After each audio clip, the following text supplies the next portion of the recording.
Hannah Arendt was a political theorist who took the toughest, most unpleasant aspects of the 20th century and dissected them with razor-sharp intellect, and occasionally a dry chuckle. She wasn't your run-of-the-mill philosopher draped in existential gloom. She was fiercely independent, boldly controversial, and managed to turn dinner party debates into legendary intellectual showdowns. Let's delve into who she was, what she accomplished, and why her legacy is still kicking. Hannah was born on October 14, 1906, in Linden, Germany, to a secular Jewish family.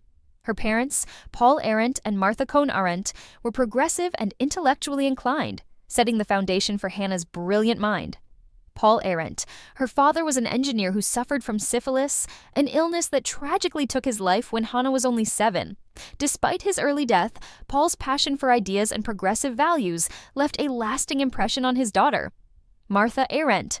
Hannah's mother was a strong and independent woman who raised Hannah to think for herself. Martha instilled in her a sense of resilience and encouraged her intellectual curiosity. Hannah's romantic life was unconventional, much like her intellectual pursuits.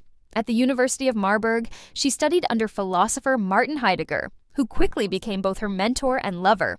Their secret affair was intense, scandalous, and a bit baffling, given Heidegger's later Nazi affiliations.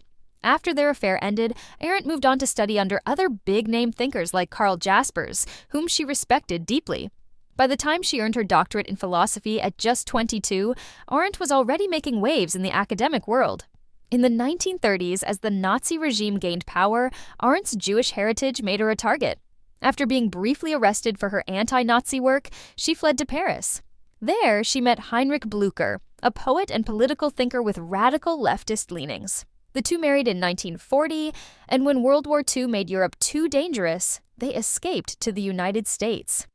Living in New York, Arendt wrote for the German-language newspaper Aufbau and directed research for the Commission on European Jewish Cultural Reconstruction. In 1944, she began work on what would become her first major political book, The Origins of Totalitarianism. In 1946, she published What is Existence Philosophy? And from 1946 to 1951, she worked as an editor at Schocken Books in New York. Her book, The Origins of Totalitarianism, 1951, was groundbreaking, as it analyzed the rise of totalitarian regimes in Nazi Germany and Stalinist Russia. She didn't just blame individual leaders, she examined the societal conditions that allowed such regimes to thrive. The book became a cornerstone for understanding modern political systems. In 1958, she published The Human Condition and Rahel Varnhagen, The Life of a Jewess.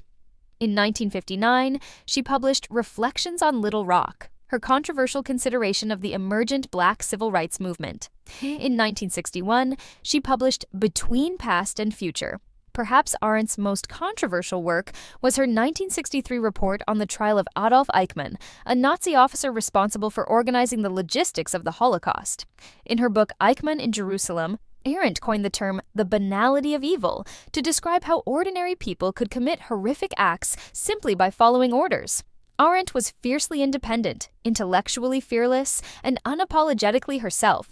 Her personal motto could have been question everything, and she did. Relentlessly. She enjoyed good company, lively debates, and a strong cup of coffee, probably accompanied by another cigarette. She wasn't afraid to challenge even her closest friends if she thought they were wrong, a quality that earned her both admiration and the occasional awkward dinner party. Hannah found her true partner in Heinrich Blücher, a German poet, philosopher, and Marxist thinker. Heinrich wasn't just a husband, he was Hannah's intellectual equal and emotional anchor. While Heinrich wasn't Jewish, he was fiercely supportive of Hannah's work and her Jewish identity. Hannah and Heinrich didn't have biological children, but their home in New York City became a hub for intellectual, adopted children. Young scholars and students often gathered at their apartment to discuss philosophy, politics, and literature. Arendt's legacy lies in her fearless exploration of tough questions.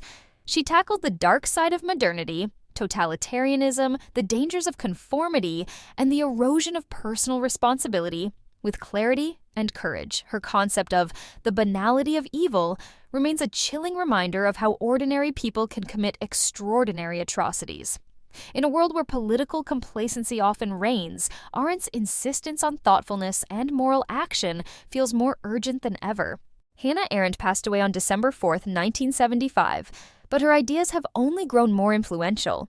Hannah wasn't just a philosopher, she was a force of nature. Her works continue to challenge us to think critically, act responsibly, and never accept the status quo without question.